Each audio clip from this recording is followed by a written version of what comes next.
from Talking Films Online, TFO for short. TFO was founded almost on a whim by Professor Nikhila and myself in June 2020 during the lockdown. Since then, TFO has had uninterrupted discussions on films from all over the world every Saturday at 9 p.m. on Zoom. It is a group of film scholars, researchers, students, teachers, and anyone passionate about cinema.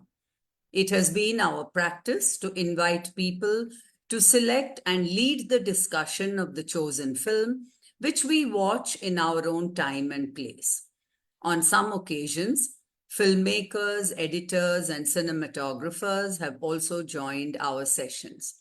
Aparna Sen, Amol Palekar, Girish Kasarvalli, and Adur Gopalakrishnan, to name a few. We have held film festivals such as East European, Iranian, Women's Cinema, and others. In the month of June each year, to celebrate our anniversary, we hold a smartphone short film making contest for students and a lecture series in various university departments. This evening, we will be discussing the film AMAR Singh Chamkila. Our discussant is Shreyas Pande. Shreyas writes about films for the New Indian Express.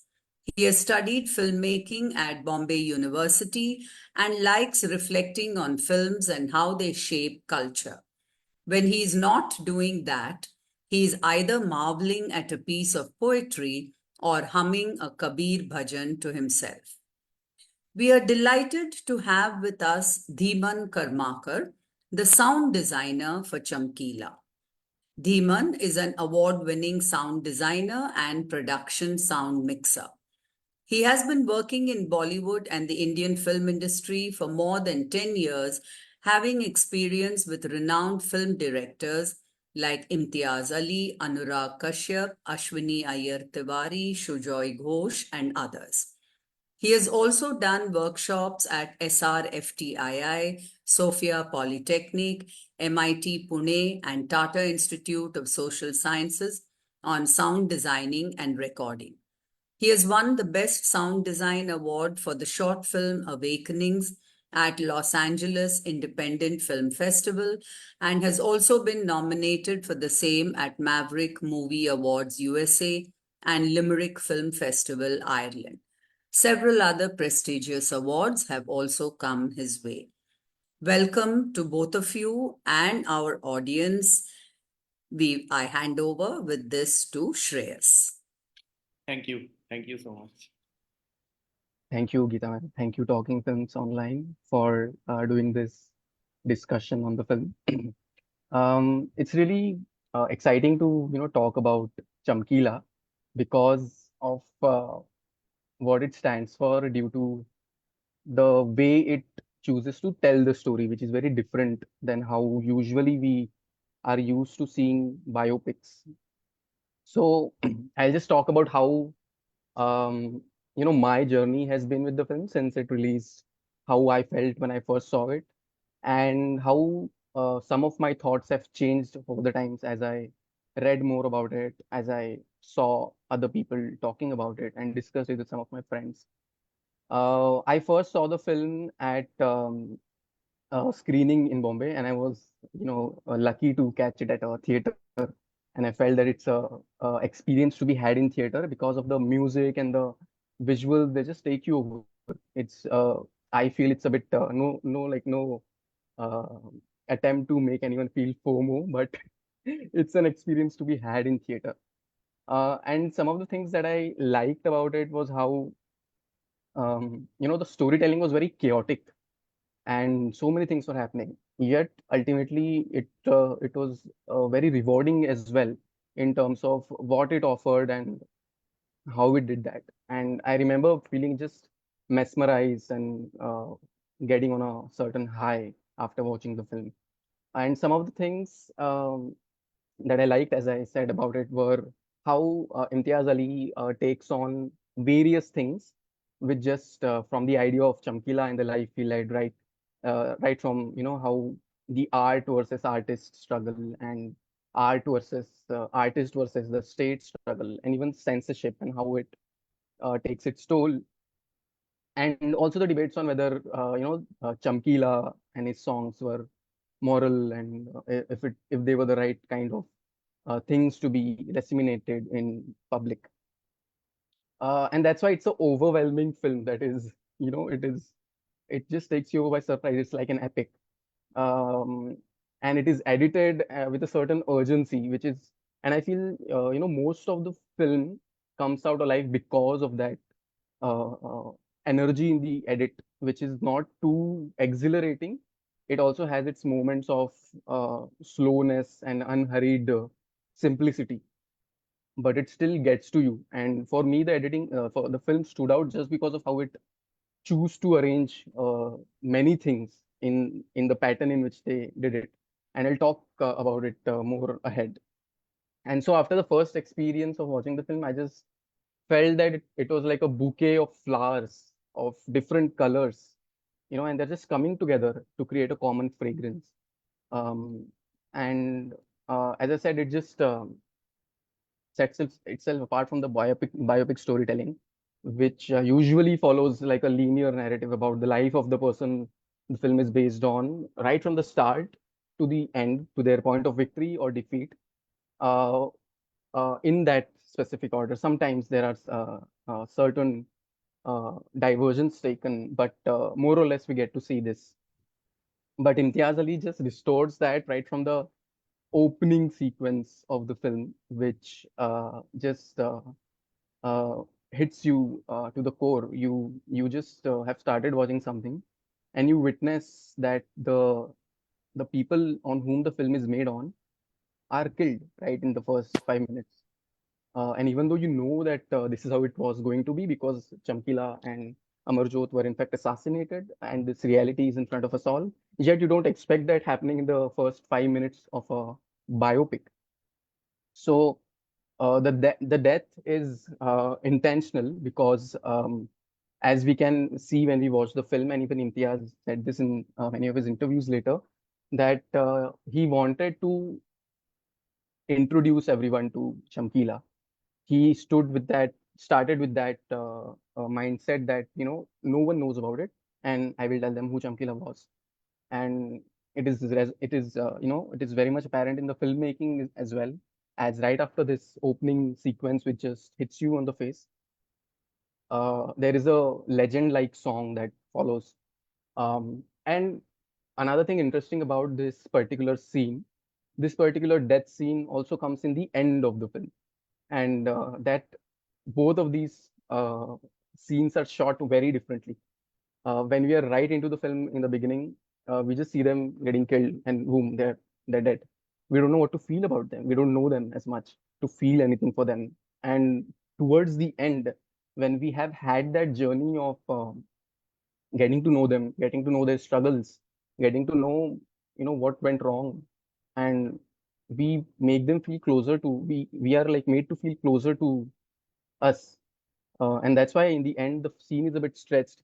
There is slow motion, and all of it just culminates to make you feel uh, sad, terribly sad. Um, and but in the beginning, we just get to see it happening very quickly. And as I said, it is followed by a legend-like song, Baj Baja Baja, which is like a celebratory track on the life of Chamkila. People just look at the camera and tell who he was, how he was. This is again very important in the storytelling of the film, because there are some sequences that come later which are, designed as a comic book strip, designed as animated visuals. Those visuals also aim to create a legend of Chamkila, and bring a little magical touch to it, bring a little fantastical touch to it.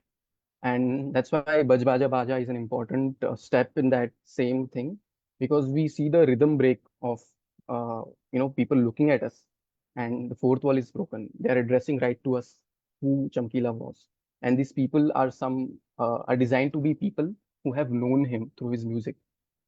So they are the common people who listen to his songs, and some known people who he had personal connections with.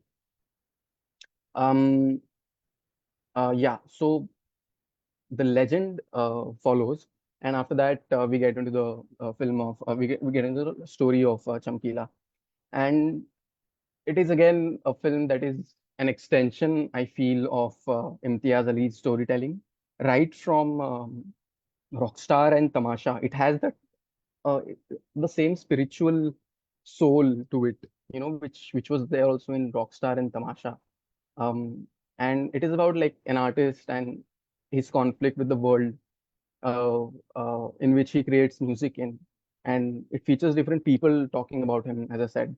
And through their stories, we get a picture of who Chamkila was. Uh, what I particularly liked again about the film was how, even though they are telling the story of Chamkila, we are never uh, taken into an escapist narrative the into the world of the film. We are not so much attached to Chamkila and their times. We are shifting constantly in timelines. So we are reminded time and again that these are real people who existed. And just middle of the film, there is a scene where um, Chamkila and Amarjot, they are about to give their first performance and they go on the stage. We expect them to sing, but we cut to their dead bodies. It is a constant reminder of the irony of their life. How from a moment of celebration, we suddenly reach to their visuals of their death. And that is where as I said, the editing stands out because it is serving as a reminder to us that this is what has happened to them.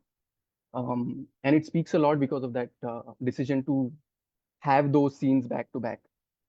Along with that, we are also given visuals of Amarjot and Chamkila's performance, real performance, real Chamkila and Amarjot, how they were in middle and they being recreated with Diljit and Pariniti on the screen.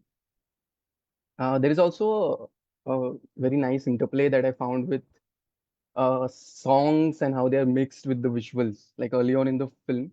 And I'm sure Dhiman would be telling us about it later.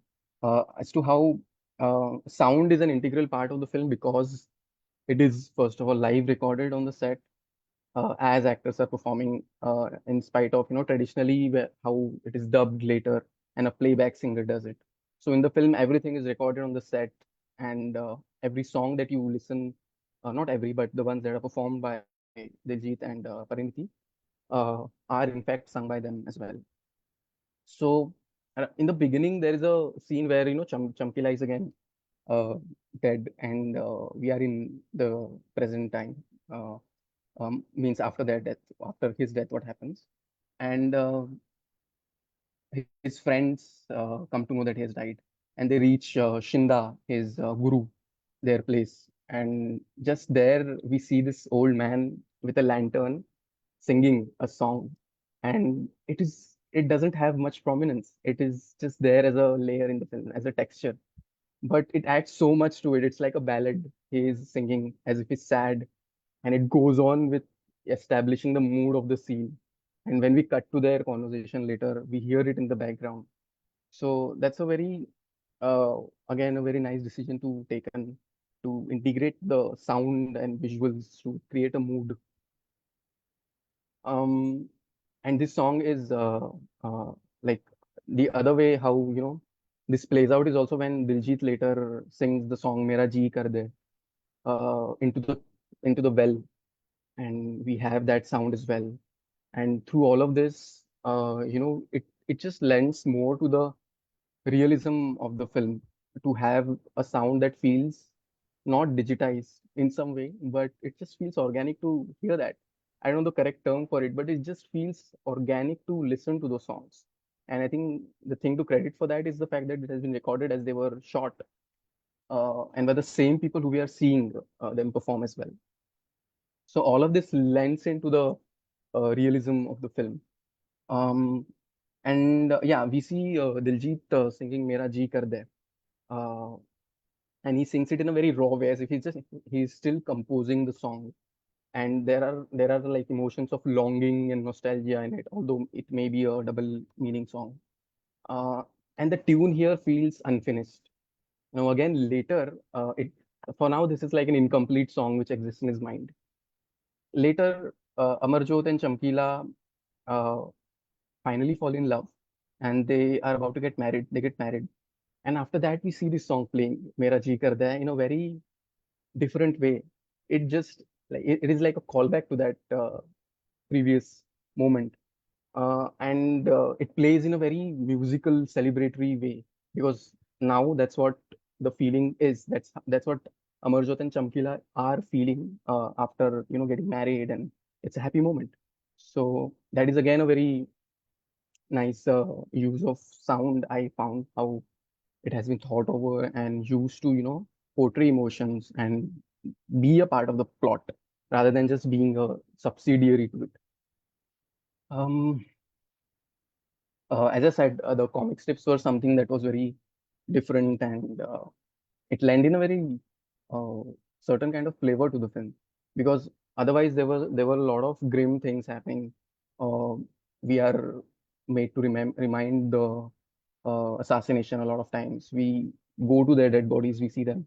So in the middle of all of this, the animation and the playful music is like a thing that makes you a bit uh, calmer than the otherwise serious themes of the film. Um, and it is not overused as well. It's not like there's not like too much dependence on them. The comic strips just serve as a layer for the visuals and never like take over them completely. Again, as I said, they are present to build a legend with a certain playfulness and break the realism for a while. And also it adds the sense of humor of the film. Um,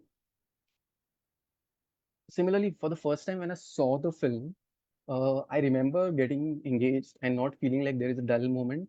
Uh, but only when we come to the second half and we get into some serious themes, and some of them just feel like there is a um, uh, maybe we are delving into them too much at times.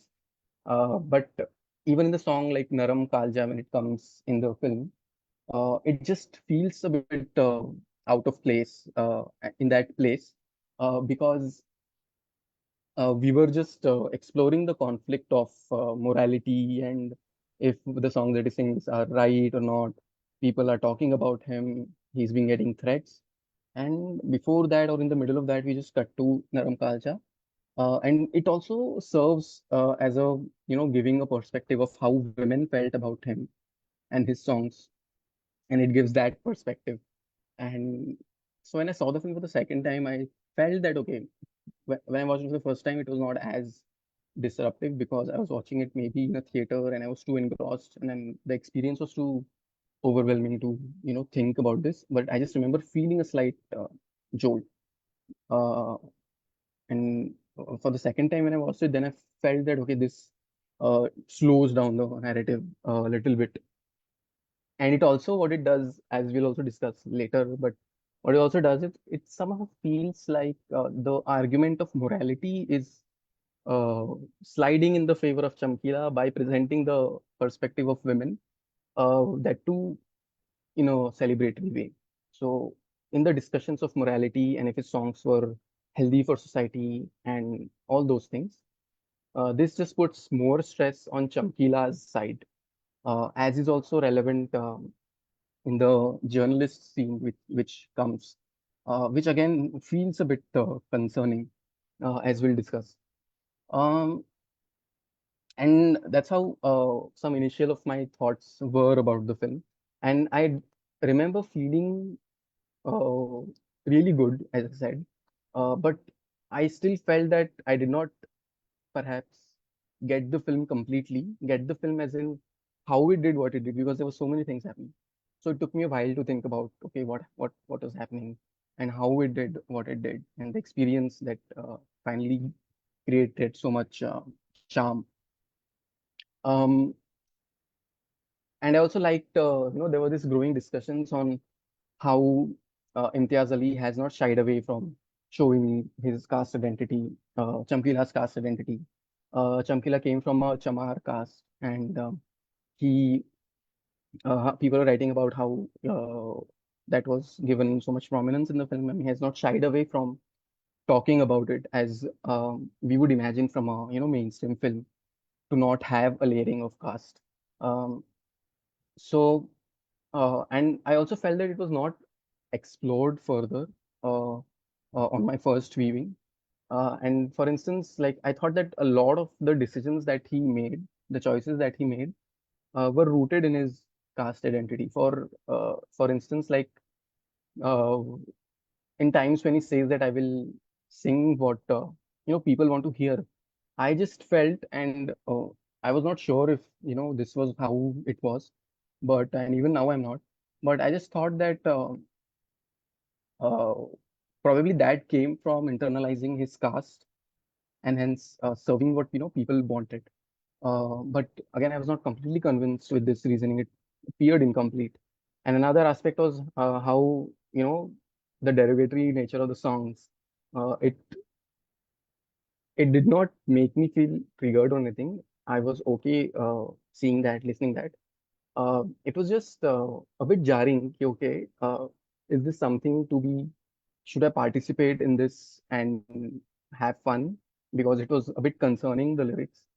So all those thoughts were there, and after that, I thought about it more, and also thought ki this is kind of similar to how recent rappers and singers have um, have a lot of misogyny and a lot of objectification in their songs, like Honey Singh and others with their double meanings. And Chamkila was not in any way different. He was also, in a way, doing that in a much deeper way than, for example, Honey Singh would do today. And the film was not taking a strong stance or any stance on that, was just a bit concerning. So, um, so in a recent conversation also I had with my friend, I think he's here also, Samvartha.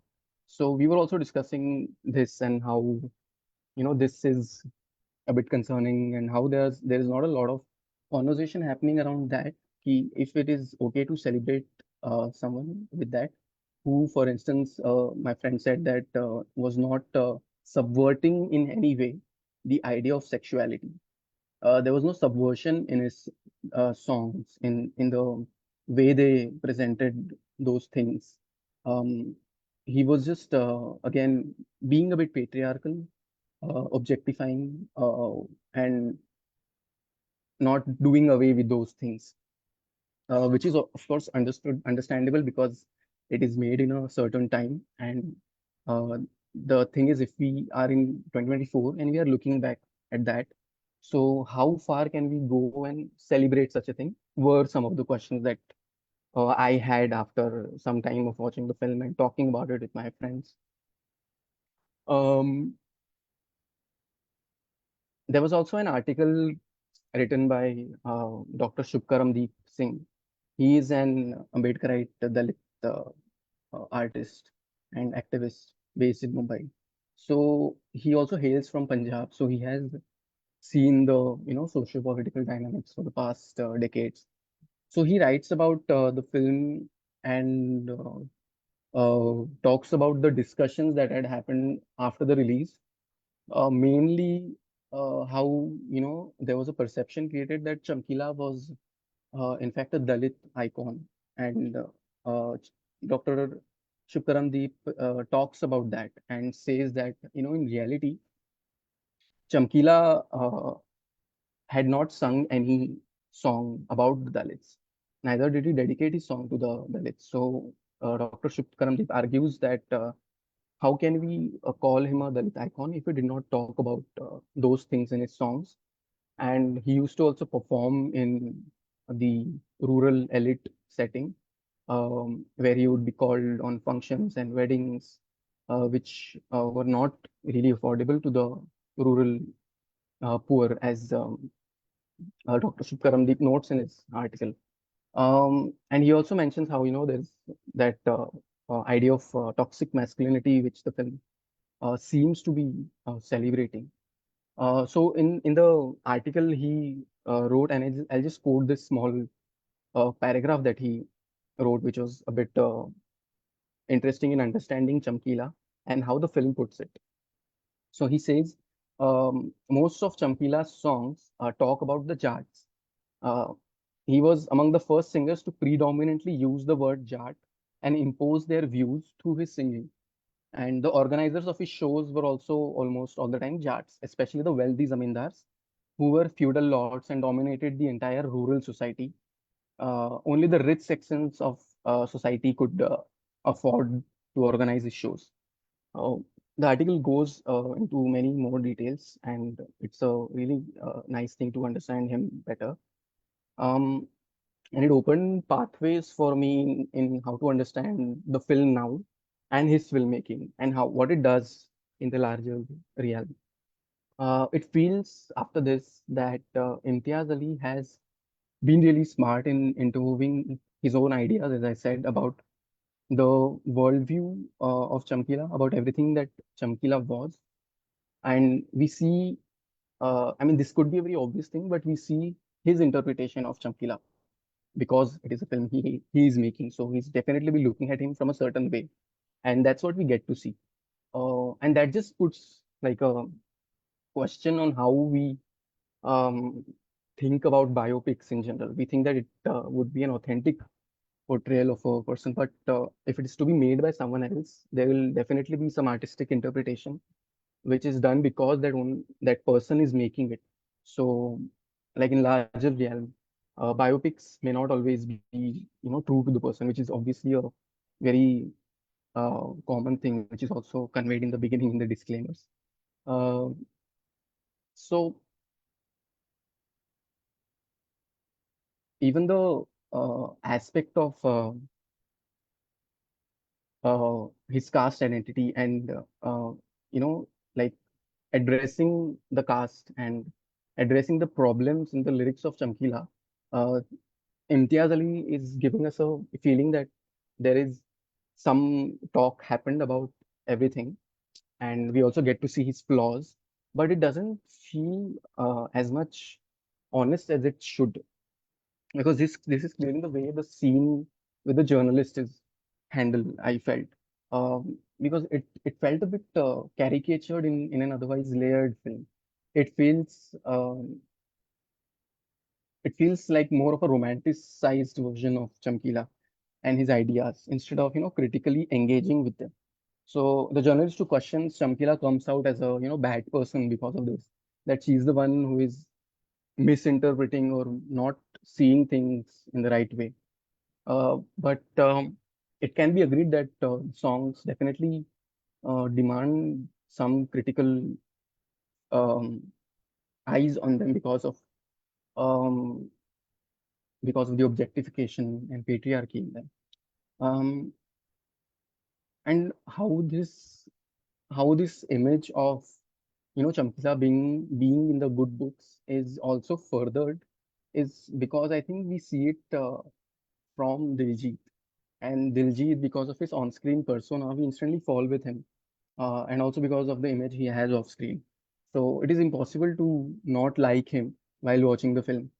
And even he interprets Chamkila in his flowery way, making him likable to the core. And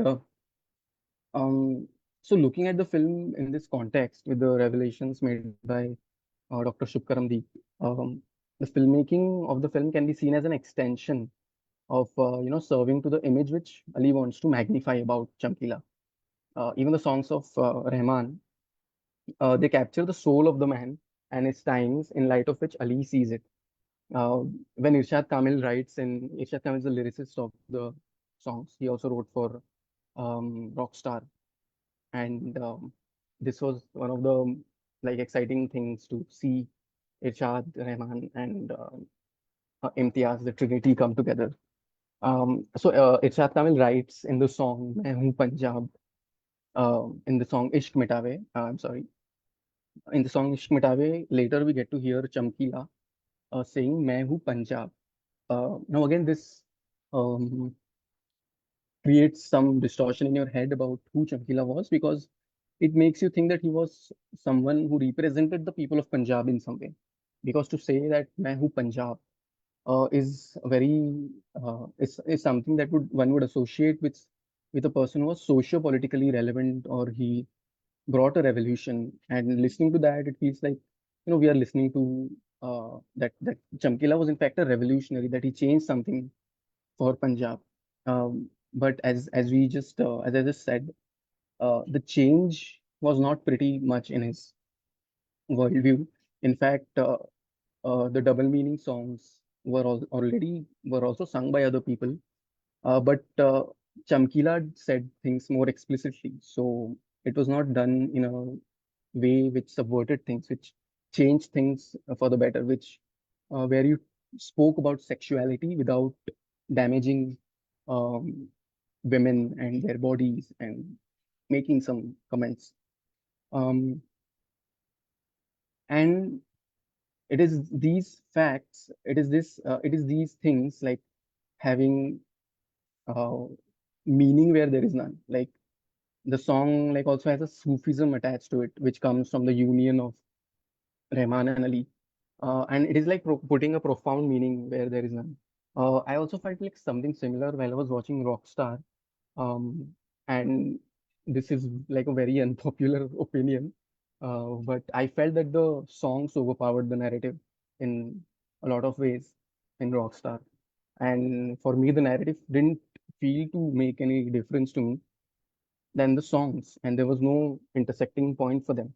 And the songs were stuffed with some intensities, while the narrative remained simplistic. And so, yeah, maybe it seems something similar, but it is not as prominent as it was in Rockstar. So these were some of the things some of the thoughts that I had in mind while watching the film. And finally, all I can say that, Chamkila emerges as a smart film through all of this. As an experience, it is very seamless and it breaks many grounds of storytelling.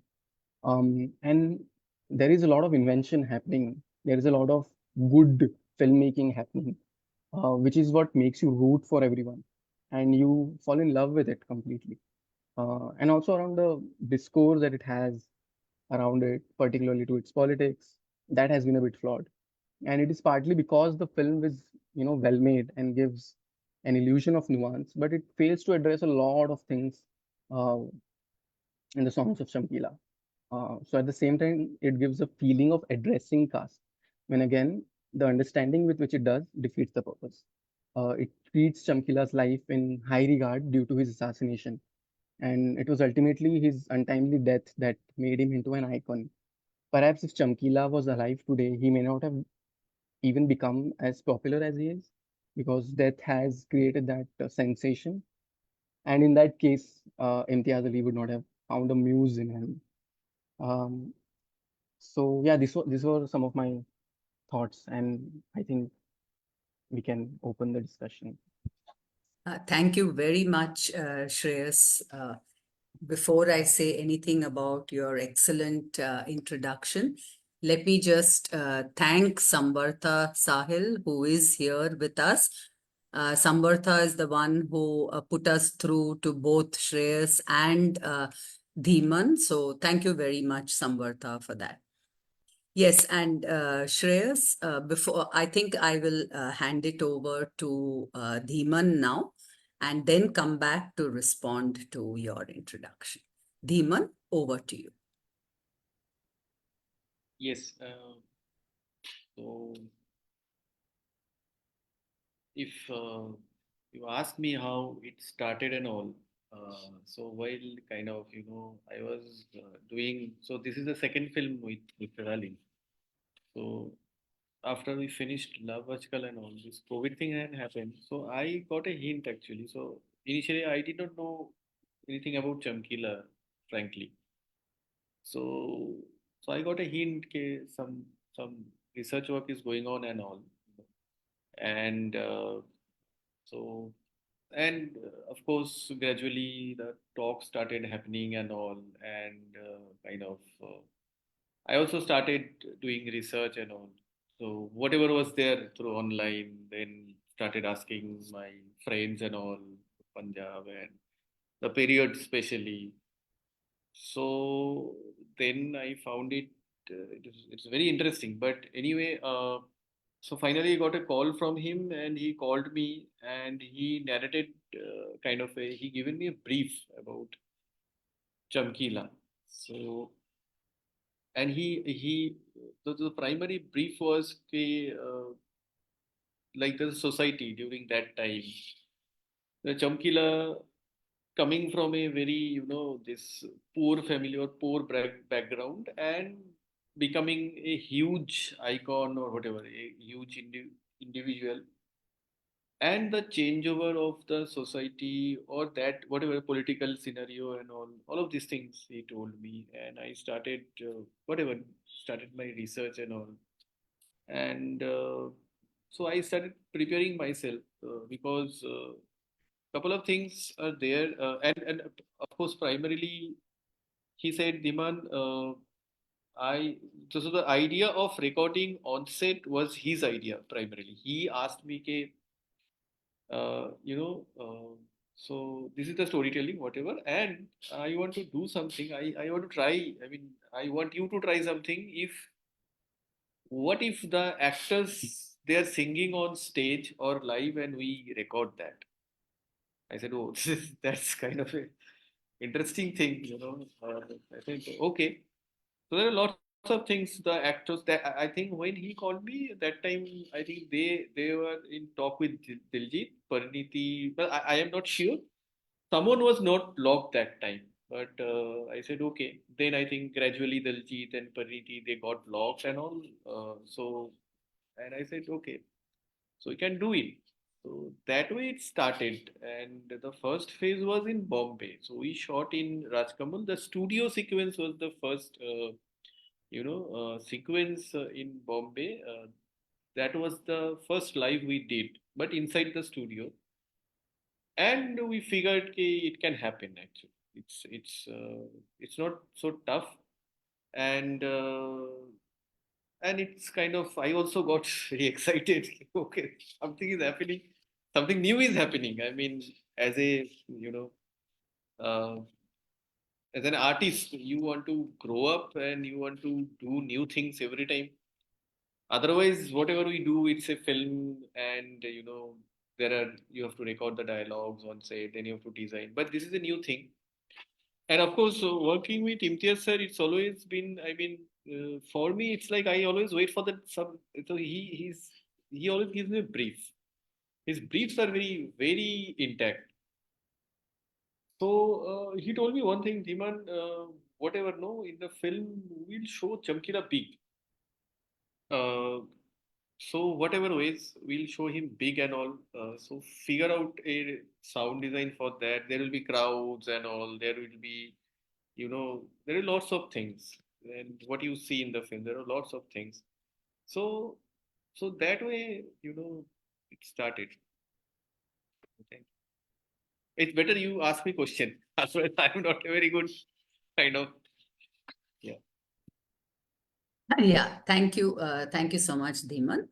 Let me first respond to Shreyas's introduction.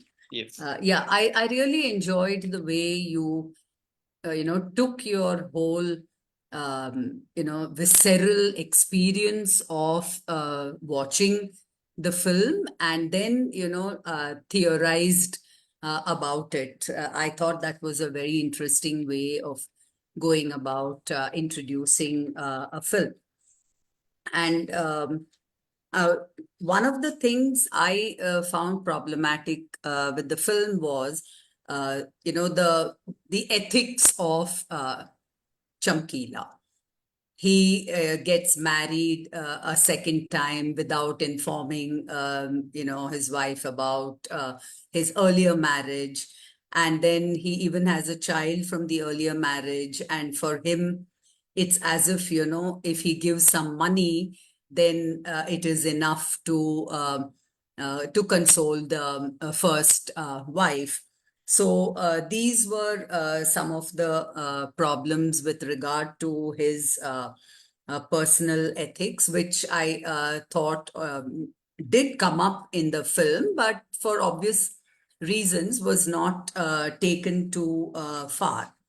And also with regard to the lyrics, in Chamkila songs, which have been kind of, spoken of as obscene. This whole idea of the risque lyrics is not something alien to Punjabi, not just Punjabi music industry after it turned into a commercial industry, but even in older forms of Lok Geet in Punjab. For instance, the wedding dance, that is done, it's called the Gidda. And the lyrics of the Gidda, which is known as Bolis, are really risque. And there is that very nice, I thought it was a beautifully short scene where the elderly woman, talks about how it's nothing new. We have it in our Gidda as well. And then they all start doing the Gidda. So, and in the Gidda, it can be risque, but it can be equally subversive as well, Like, as someone who has participated in Gidda myself, I had noted that a lot of the lyrics, for instance, a young girl who's just newly married, saying, no, no, it is now spring in my car and I refuse to go to my in-laws' place. So that kind of subversion exists in a Gidda. Whereas, as you rightly pointed out, Shreyas, that is something that is missing in Chamkila's lyrics. So, like framing it as obscene probably also was exacerbated because of the militancy in Punjab. The militant movement was rooted in, some of the ideals of Sikhism. So in that sense, like it became it became a kind of a quasi-religious movement or political religious movement. And because of that, there was this focus on obscene lyrics. And as he himself says, it's not just me. I mean, there are several other singers also who are singing these kind of songs, except that in the case of Chamkila, probably it was more prominent, or probably he was victimized because of his caste. So that is not made very clear. So these are just, some of my initial responses, and I would like to open it up for discussion. And Dhiman, I'll come back to you later after taking more comments and questions. Yes, Nikhila, please go ahead. Thank you very much, Shreyas. Very, very interesting to listen to you, because you watched the film closely. My encounter with the film was over the last 2 days. I haven't, I mean, it's still too early. I just finished watching it an hour ago, so it's too early to be saying much at the moment. But I was thinking, I mean, while you were speaking, I was thinking of a couple of things. One is that encounter with the journalist. The way I saw it was, I mean, initially, he's looking away, Chamkila is looking away, and then the journalist asks him, why don't you face me and answer? And then he says, because you're wearing jeans, you're wearing pant, I haven't seen a woman. I thought that was so interesting, because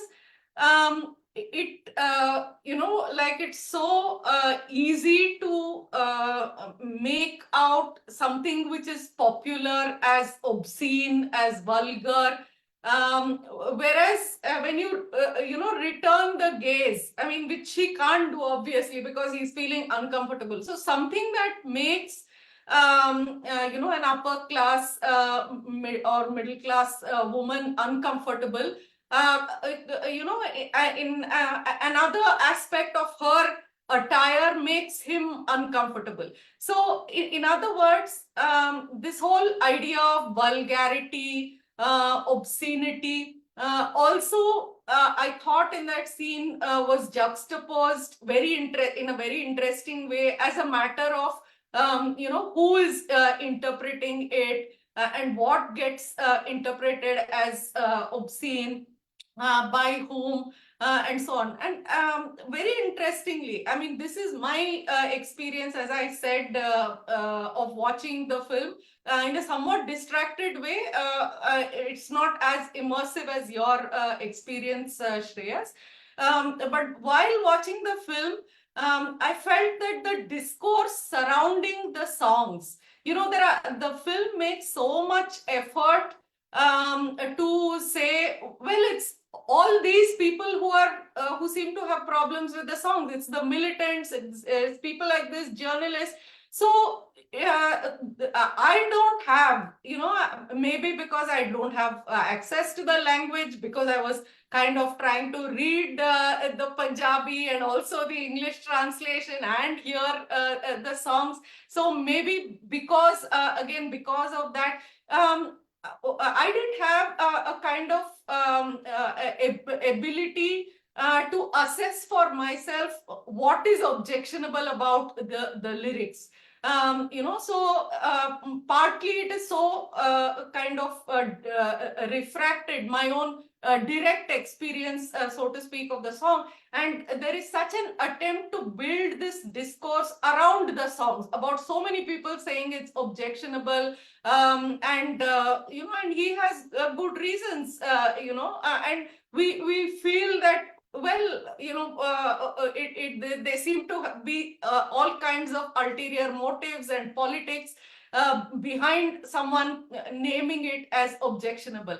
Just as so many aspects of Dalit or popular art can be termed as, obscene or vulgar, like the Bangalore Nagaratnama episode, and whatever that came during modernity. So it's also our engagement with modernity which makes us see certain aspects of the popular, maybe. I mean, and I thought that's the direction this film is pushing us in terms of to see the popular, not come up with a ready-made understanding of the popular as obscene, but it's constructing how the popular can get named as obscene and vulgar. I thought that is what the film is pushing us towards. And the other aspect is, of course, I mean, the narration just blew me away. I mean, the way, we flit between timelines, the split screens, the different modes of storytelling, the comic book kind, and then juxtaposing with photographs and videos. I mean, it's simply, I mean, I felt like 2 days is not enough for me to, I need a rewatch of the film. But so far, this is what I thought about it. Thanks to Samvarta, Shreyas, and Dhiman again. Yeah, so that's it. Thank you. Yeah. Would you like to respond to what we have said, Shreyas, or should we take more? Yeah. There's just one thing that I'll say. Yeah, sure. So what Nikhila ma'am was saying about how she did not find anything obscene or weird about the songs of Shamkila. It is interesting because while watching, even I was not feeling extremely uncomfortable because I don't think it was obscene in the terms as would offend, traditional people. Uh, and it did in the film as it is shown in the film. But while Imtiaz Ali was going for that idea of saying that whatever gets popular is also, attacked by people as obscene. When we look at the lyrics of Shamkila, it feels something which is a bit difficult to reciprocate yourself because of what he's saying. For instance, like in one of his songs, he mentions it is mentioned in the article which I was referring earlier to. He says, like, this is an English translation: one who doesn't drink alcohol and doesn't beat women to discipline them and doesn't do anything, any kind of drugs, what a life does that person have? He can't be considered a dude. He's just as bad as a leaper in this world. So this is one of his songs, which he argued was, serving to the feudal mindset. So when it is about defending his songs, then it gets a bit difficult because they are not defendable. They have uh, critically, they have to be looked upon critically. So yeah, that's the only thing. Yeah, no, I'm pretty sure that if one were to listen to that you've done, one might find it. But I'm just saying that as we experience the film, it only comes as hearsay that there are so many people who are finding it as objectionable. We don't get to find it objectionable. That's what I mean. Yeah. True, true. That's partly because of the filmmaking. Yeah. Any more responses? Yes, Prabhu. Yeah. First, thanks for Shreyas for such a good analysis. I think it's a well-crafted movie, but there are many difficult things to accept. One, the people said it may or may not be vulgar, etc. And somebody did mention double meaning. There is no double meaning. It was very straightforward, whatever you want to call obscene. There was not even a double meaning in that. Okay. And it was more like a repetition of some of them.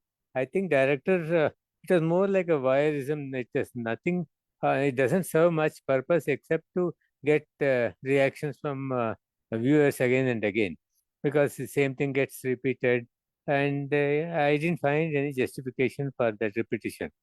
The other thing Shreyas also mentioned, for example, the masculine the toxicity, patriarchy, and Dalit, I mean, his Dalit identity, and also identity of Punjab. None of this is really substantiated. It is just if you mention somebody is Dalit, it doesn't serve any cause. He is not Dalit in any way in the movie, except he keeps saying that. The circumstances don't show that. And similarly, none of these things are developed at all. He becomes a one-dimensional character who finds success sometimes accidentally because of his talent, and goes on and tries to achieve as much as possible. He doesn't care what happens in between. I mean, that is the only centrality of the theme.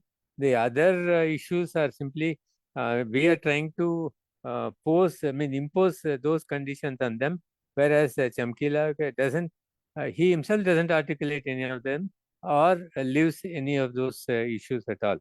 I want to draw your attention to a movie in Kannada made long back, probably in the same, in say in 30, 40 back, one Kanneshwar Rama, which also shows a simple person, not in tune with what is happening in the world, etc.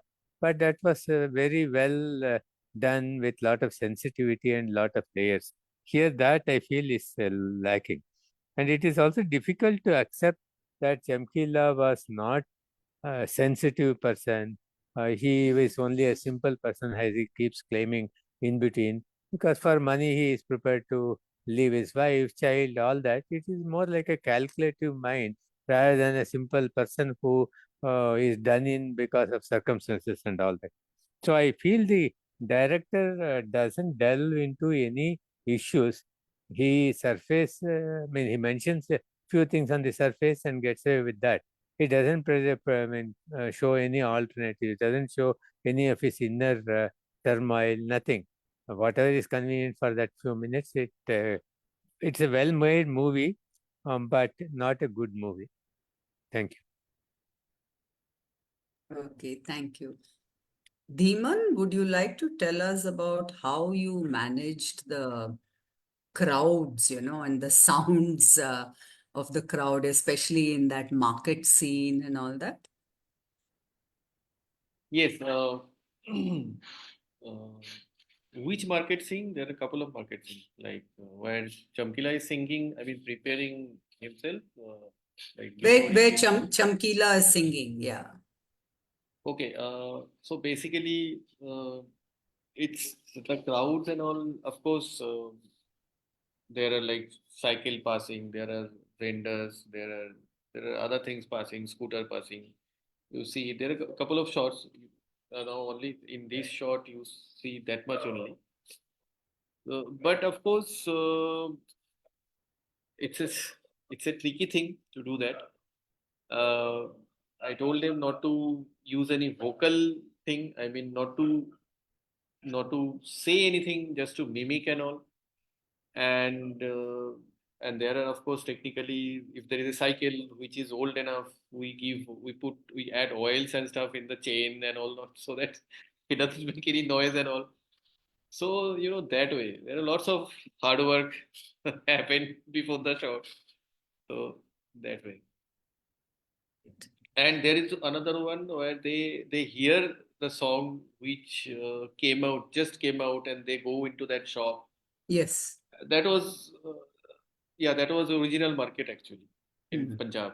So of course, to silent them while the dialogue is going on, it was a huge task, but we managed somehow. Any more comments, I just wanted questions? to ask one question to Yes, Ye- Dhiman. yes, yes, yes. yes, Uh, sure. I just want to ask how, as a sound designer, you think about how the sound is going to impact the film in any way, and how do you make sure you are inculcating that into it? Do you sit with the director, like Imtiaz in this case, to design how a particular scene would sound like? And do you add anything to make it, more effective or something? See, like my approach is like the way I start. The like I ask the director how you want to listen to the film. That is my first question. If you are making a film, you want to, like, we work together. I'll ask you the same question: how you want to listen to your film? Because I read the script and I kind of start, thinking something, and there is a story which starts happening inside me. But of course, it's the director who kind of who is creating the film, and he or she wants to listen to the film. I mean, the soundscape. Talking about the soundscape, so it's very necessary. Otherwise, it will be my storytelling. I mean, soundscape. So that's what I said when we sat for the first time. He briefed me and he just said, "Okay, Chamkila is huge in this way. There are lots of sound work, and Chamkila is big. I mean, that's how. So now big, how do you go about it? So now, as because this is a second film with him, so I have some kind of, okay. I understood there is an equation. So big meaning I figure there are crowd. So I can play with the crowd. There are silence also. Silence meaning silence through sound. So this kind of thing. And like, and one thing is very, very straightforward is like the period. I mean, like, say for an example, the ambassador. So we in shoot, so normally what we do, we kind of, if we kind of get a proper car, and as a recordist or as a sound designer, we get very excited. Oh, we get a this kind of car. Let's record it and let's. But all these ambassadors, like they kind of, it's just working, and the sound is extremely bad. So what I figured, there is not an ambassador. I mean, because I am from Calcutta, so I know ambassador. What is ambassador since my childhood? So all these ambassadors which came for the shoot, not kind of, they used to make noise like a generator, duk, duk, duk, duk, duk, kind of that. So then I figured something. Then I did lots of research. So I figured few sound through online, or whether there are sound banks and all. And we figured, so if you hear the ambassador very clearly, it's different what you hear nowadays. So it's the older ambassador, the older engine. So those kind of things. So that way I prepare. And like you like those what do you call it? Those speakers, chong or whatever, these cone speakers. Those are very particularly chosen. I mean, I spent a lot of time how it should be sounding, the distortion, and sitting with him. I mean, he came for the preview and we had a chat, and kind of like I showed it to him. He listened to it and he liked it and all. There are multiple slapbacks and all. So that's a space I created that way. Did I answer you properly or anything? Yeah, Absolutely. absolutely. Thank you. Gopika, would you like to say something? Thank you for the opportunity. Yeah. Hi. Hi, sir. So there were a couple of scenes that really interested me, and since I got to know that you'd become joining the session, so like I thought I'll raise them.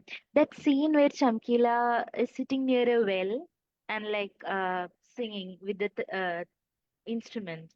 So I felt like he was listening to his own sound since he didn't have access to a mic at that point, and he was not a professional singer. So it felt like his effort to hear the sound from with an echo or with a boom in his voice.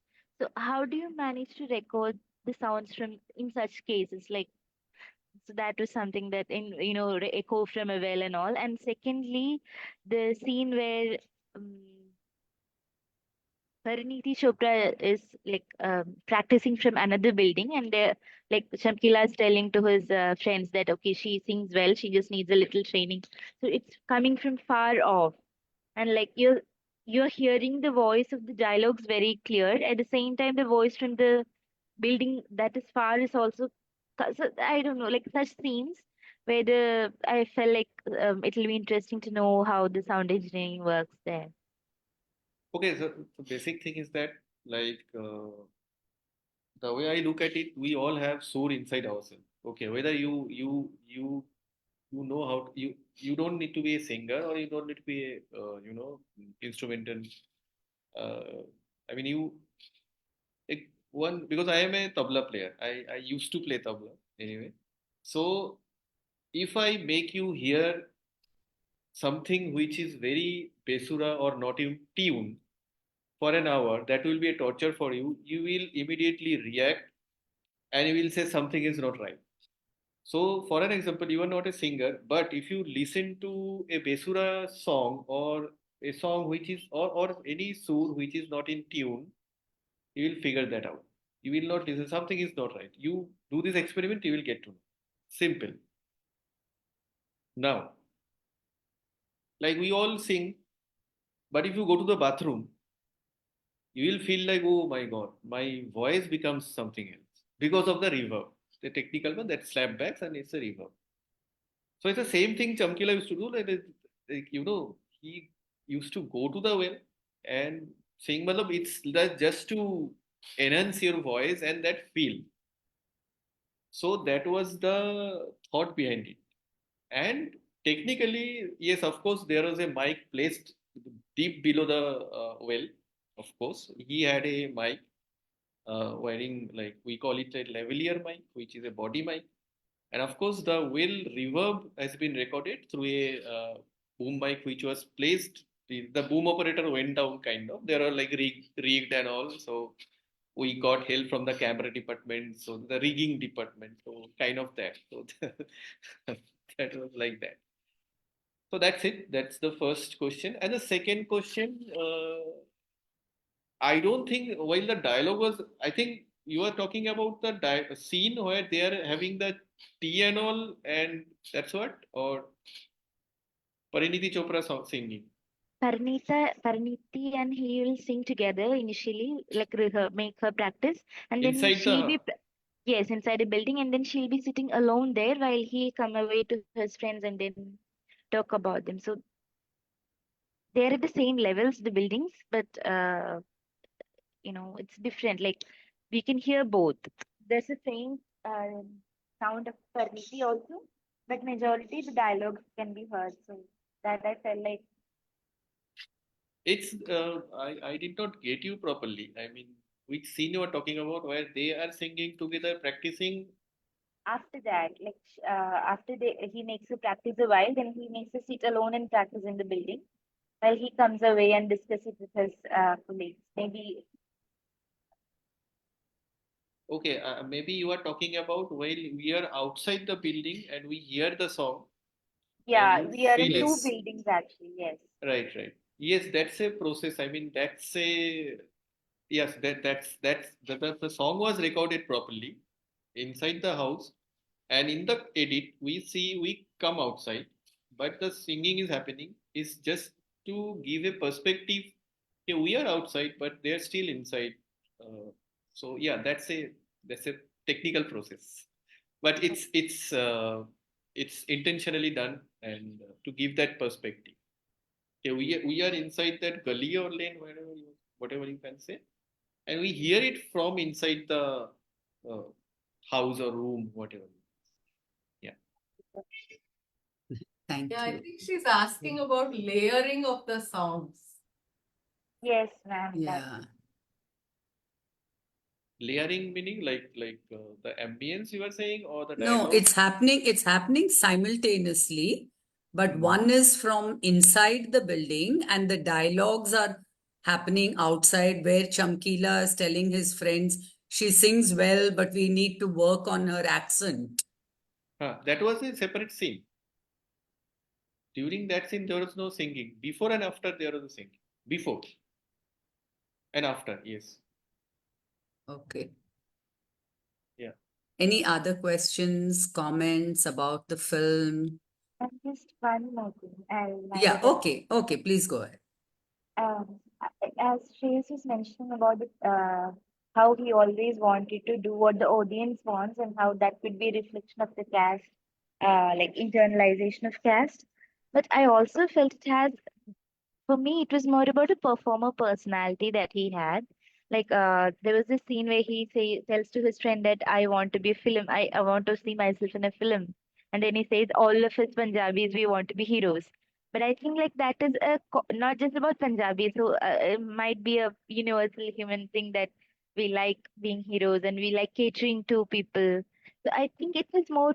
I do not know about the caste aspect, but as a performer like that performer pressure, like when you want to say, and even afterwards he's saying like I don't want to return, like I'll stay back in Canada because by the time I return there'll be another Chamkila already. So he's afraid that he might uh go out of popularity with the audience if he doesn't give them what they need, and then he thrives in that attention. So probably the performer persona is doing that. So that is something that I felt I could add. Also, yes, as Nick was saying, the comic book kind of picturization that they have. Also about I am Punjab, that dialogue. So if we connect it with Punjab is Chamkila, then of course it's problematic. But while I watched the film, what I felt was uh, what the rest of the lyrics of the song, that even when there is so much calamity going around, I'll have fun, I'll enjoy life, I won't just give up on living just because there is calamity around me. That I thought, if we take instead of if we put the people of Punjab there, the spirit of people of Punjab, maybe that is how it is resonating. Like not Punjab as a vulgar person or a person who makes obscene songs and like entertainment, but as a person who, despite all the troubles, they still manage to like show up and enjoy life. See, I've been residing in Punjab for 2 years now, so that one thing I know about them is like they have this habit. They'll just bounce back whatever happens. That bouncing back amazing kind of thing that they have. So I felt the song was more about that. But then of course there are a lot of interpretations. So thank you so much. Yes, and wonderful film by the way. Any other responses? Anyone would like to step in? Can I say something? Yeah, sure, Rasha, go ahead. I just wanted to say that what I understood or what I have taken away from the film is, of course, I don't know about this singer or whether he was depicted like his life was depicted in the film. Of course, it was it was mentioned, it's an interpretation. But what I have taken away from the film is that not Shamkila as a hero, portraying him as a hero or an anti-hero, but it actually, the film portrays the hypocrisy of the society. No matter where this example happens, everyone is obviously enjoying the songs, the lyrics, but everyone is hiding behind their fingers. And you see that he is living in a conflict of between whom to please. Like even the police officer has his cassettes, and later we see that his son is listening to his songs.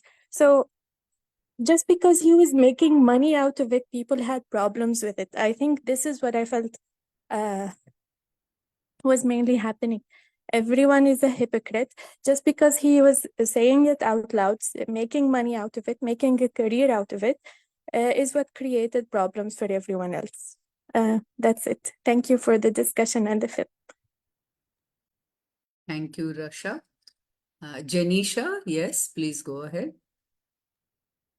Thank you, Shreyas and Dhiman, for that very insightful look into the film. My question is rather to do with the film language and grammar, and this is to both Dhiman and Shreyas. How much of the film do you think is a musical rather than a biopic? Not that I'm saying that both are exclusive of each other, but because there is over, like, I think 15 to 16 songs in the film, would you consider this to be a fantastical musical? And the second thing is more directed towards Shreyas, who actually pointed out the review by this person who talks about Dalit identity in terms of articulating the Dalit identity. And yeah, I want to ask you, does Dalit identity need to articulate it in a way which is palatable to the upper caste to be able to call a Dalit identity? For instance, I mean, we all know this is not to do anything with the new Civac issue that is happening in JNU, but if the subaltern can't talk, and we actually, not that I'm saying that the Dalit and subaltern are interchangeable, but I'm just saying that if we consider the Dalit as a subaltern category in this case, then if they do not speak, do we not consider them as a Dalit identity? Or if they speak a language which is different from the Dalit identity, how much do we actually ascribe of the Dalit identity to that person? Thank you. You want me to answer that or say something about it? Yeah, the second question is more towards Shreyas, and the first question is towards both of you in terms of the film language and grammar. Okay. So yeah, I'll just talk about the first one, pehle. So, so the filmmaking and the musical aspect of it, I think I also thought that it was more of a, musical with, there is we are constantly hearing the songs, and there is a sense of fantasy attached to it, which, as I said, is because of the comical or the comics that come in between, uh, and that's why it feels like a untraditional biopic, whatever biopic is, interpreted as. So it's not uh, a documentary. It's not telling you who this person was exactly. It is telling you through Imtiaz Ali. And Imtiaz Ali views him in a very fantastical, tells the story in a very magical, dreamlike way. So, so yeah, that's what the grammar aspect of the film I also felt. And the other thing, if I understand what you said correctly, because I'm not very much in touch with some of the nuances of this subject, but from what I understand, the caste identity of Chamkila was mentioned in the film, and a lot of people pointed it out that um, it was not explored as much or given uh, any resemblance to his uh, other, like, his struggles and the way he uh, goes ahead. So that was one interpretation or one thing that people were saying. And the other aspect was that the film sometimes tends to, it gives you places where you think of Chamkila as a Dalit icon, but that's what, the article, contradicts or argues against and asks if Chamkila really was a Dalit icon, or Did he do something that can make him a Dalit icon, or that discussion, which feels very important in this entire discourse. Um, so yeah, that's what I wanted to say. Yeah, Dhiman, would you like to respond? So basically, if you ask me, like, when I started, the research or started, I was looking for reference films and all. So one of my reference was like, Walk the Line. There is a film called Walk the Line. It's on Johnny Cash. So he's a singer, and it's and that films. There are lots of songs and all. So in a way, by default, it becomes musical, but it's a biopic also. So I think like even A Star Is Born. So those films are. I mean, the music will come by default. It's the music and the individual and the music. So that way, I think, it's like it's attached. I think I don't know. Yeah. Can I Yeah. follow up with another question, Yes. Geeta? Yeah, sure. I'm sorry, but this has nothing to do with the film, and this is to Dhiman. I really wanted to know what is the poster behind you. I can't read it. I tried to enlarge it, and Oh, I just me. wanted to know. So basically, I'm in Kolkata. So this is from SRFTI actually. So they have written film the struggle, project the revolution. Sorry, can you repeat that? It's written film the struggle, project the revolution. This is Okay. from SRFTI student union. Okay. Thank you. Sorry, it has nothing Nice. to do with the film. I'm sorry, Geeta, if I took the No, time. that's okay. That's okay. Anyway. Yeah. Any other questions?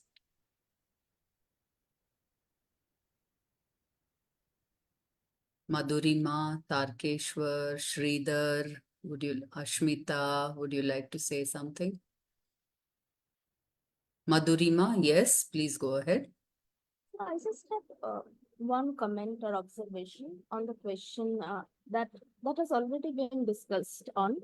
It is about the problematic of the lyrics, and probably Nikhila ma'am has already talked about how in the English, like we find this kind of lyrics everywhere. Like Shreyas has already talked, like Honey Singh and other things. And then Shreyas also talked about how the lyrics are problematic and they're not really discussed as such in the film. But I found that the lyrics portray, I mean, in this film, the lyrics portray the taste of the audience and the society, and how the popular culture is related to the liking on the audience. It is based on the audience. And Chamkila repeatedly mentions that he writes those songs which the people would like more, so that it would sell. He also went for other religious songs and he wanted to perform it. But on the stage, it was the demand of the audience who made him perform a particular song. So I felt that from this perspective, we can read it as a critique of the society or a critic of the taste of the society. It makes us question that what we want. So, so I felt that that can be a critic of the patriarchal society in itself. Yeah, and also the journalist says uh, that you are objectifying women and all. So then his response was that one is that the position he is coming from, where he has seen these things, and the other thing is that what the audience wants. So I felt these lyrics are not about Chamkila, it is more about the society. I I felt that the movie was a critique of society in that way. But thank you, Shreyas. Your introduction was really brilliant. It made me question a lot of things and look at the movie from a different perspective. Thank you. Yeah, thank you. Would you like to respond, Shreyas? Um, Yeah, there is one question also, I guess. Yeah, But Nikhila yeah, has put up a question yeah. If also here. Chamkila was not a part of Dalit movement, if at all the movement was predominant in Punjab at that point in time, then is there any problem if Chamkila were to be appropriated later for Dalit politics? Though the film is not really positioning Chamkila that way. I'm not aware of Dalit movement taking place in Punjab at that time. Um, and if it were be any problem to appropriate him for Dalit politics. I guess there would be a problem because he did not, I guess, become part of the movement. And if people are remembering him for something he was not a part of, then it would also, in a way, push for what he did otherwise in his songs. Um, so this is what I feel. I don't know if it would appropriate him though, but yeah. Can I follow up with another question that Madhurima just asked to Yeah. Shreyas about the Dalit identity? Yeah. And this is to build up on what I just asked. I feel like, first of all, if you can't speak about, I mean, this is what comes across in the presentation as well as in the review that you just mentioned, is that a Dalit identity needs to be a part of a Dalit movement to be recognized as a Dalit identity, it seems, as it comes across. And if it does not, then again, like as Nikhila pointed out, then it might seem like appropriation. And if it does, then the problematics actually lies with the readers, where we don't see the because we don't see his upbringing, we don't see his childhood, we don't see his background in terms of his Chamar identity. But then it does not negate the fact that he is from a Dalit background. But my question is also then, how much of that do we ascribe to his background and his identity rather than him trying to climb a social ladder? And second thing that I want to build up on Madhurima's question is that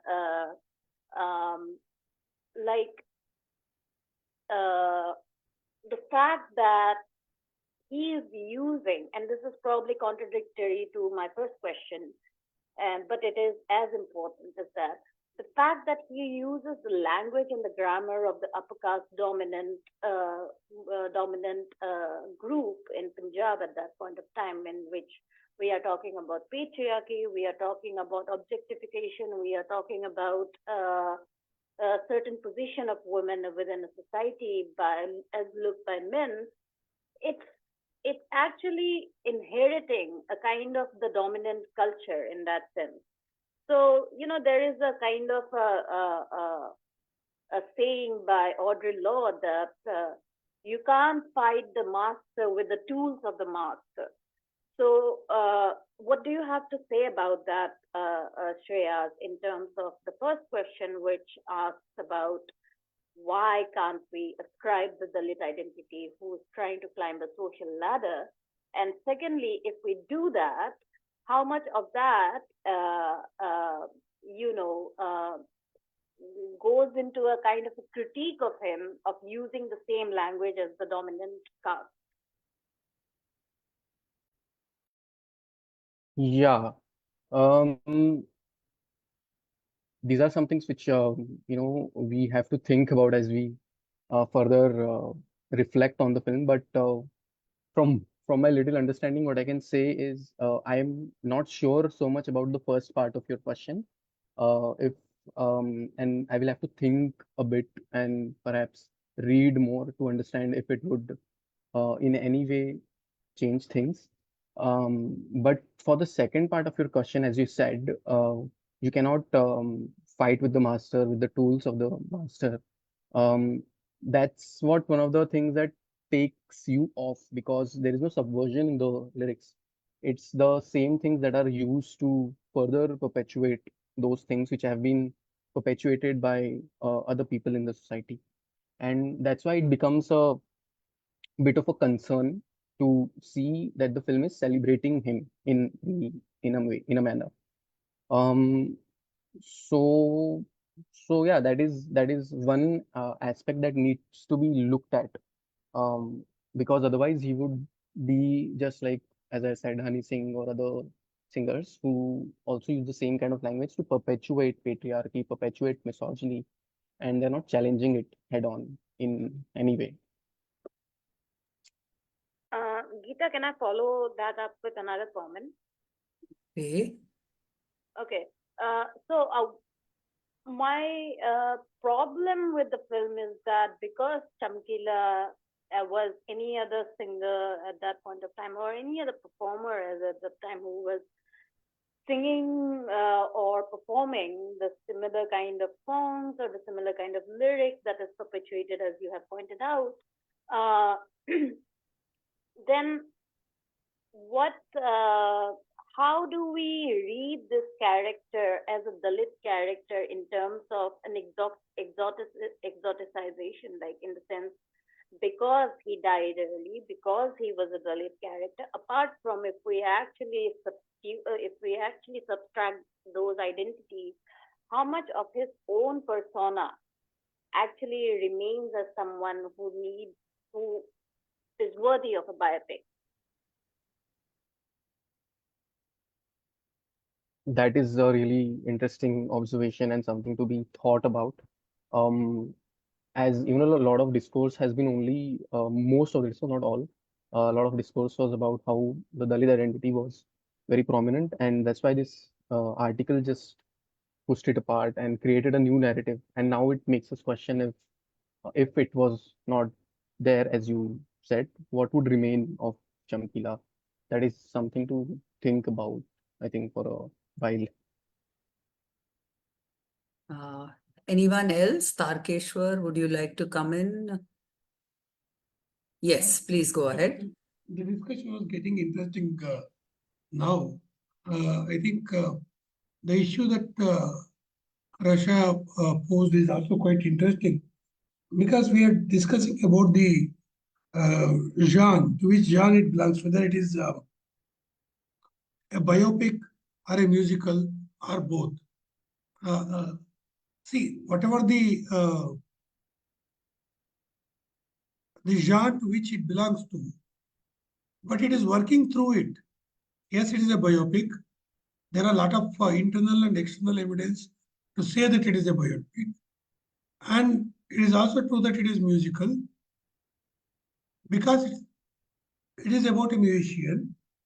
But interestingly, what it is trying to do it, the narration is not in terms of the biopic, but it's in the kind of flashback, but not from a omnipresent narrator, but from the characters who come after his death. And they start revealing that part of the story about the musician. So in that sense, we piece them together to construct his bio. But what it is trying to do it through it, or whether it is trying to do it or not, how it comes across is one, it time and again points out at, as Rasha was saying, the accusations about the songs being obscene. And then they themselves, the society, using it. As you yourself pointed out, there is a tradition to which these songs belong to, number one. And number two, everybody is using it now. And they have been part of the culture too. It is not something that has been superimposed. Yes, there is a intervention of capitalism or business interest which tries to exploit this culture or this demand that already exists in this linguistic market. But in spite of that, it was there. Now the question is, I think, what is sanctioned as part of a tradition only among the women and then what is sanctioned, as some of the characters say in certain point in the narrative, that you should do it, but secretively. As the grandmother says, yeah, I listen to it secretly. So what you are supposed to do it secretly, you are making it a kind of public event. What was sanctioned as a tradition is taken out of that and made as part of the uh, new public, electronic public that is getting constituted through a kind of cassette culture, tape recorder culture. Is that the problem? I think in spite of it being a biopic, in spite of it being a musical, in spite of it being a well-made film or not well-made film, it is trying to pose this problem of what is obscene and when does obscene become obscene for certain people and when does it not become obscene. So this is the issue I think that it is projecting, and the issue of Dalit also comes across. Whether it has been thoroughly worked out or not, whether it's a subtext, not the main text, that we can discuss. But the way his father is treated and his profession and the condition of his family and his profession, and then time and again he being insulted because of that, that works as a kind of justification for him to assert at certain point in his life. So that works like a kind of a reason for him to assert certain things or to do certain things. So in that sense, the narrative supplies that being a kind of reason for the action that happens in the life of the character. So to that extent, it is also part of the narrative. How well it is woven and what is the composition of the caste and Dalit movement in the context of Punjab and the question of religion is a different issue altogether. But again, whether the caste issue being mentioned, can we call it as a Dalit issue? That is a different issue. Dalit, I would always say that it's a collective identity where enlightened, quote unquote, enlightened people from certain caste come together to what they perceive as an hierarchy of communities. So it is a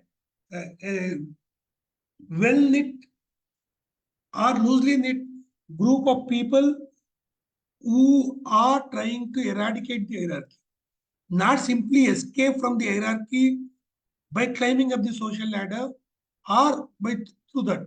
Yes, individually that they are all the ways you need to overcome the caste oppression. But can that individual effort to overcome the caste oppression by climbing up the social ladder need not translate as Dalit politics. So I think these are the issues that just came up to my mind listening to the discussion that was happening at the end. Thank you. Thank you, Tarkeshwar. Would you like to respond, Shreyas? No, I guess. Okay. Any other questions, comments?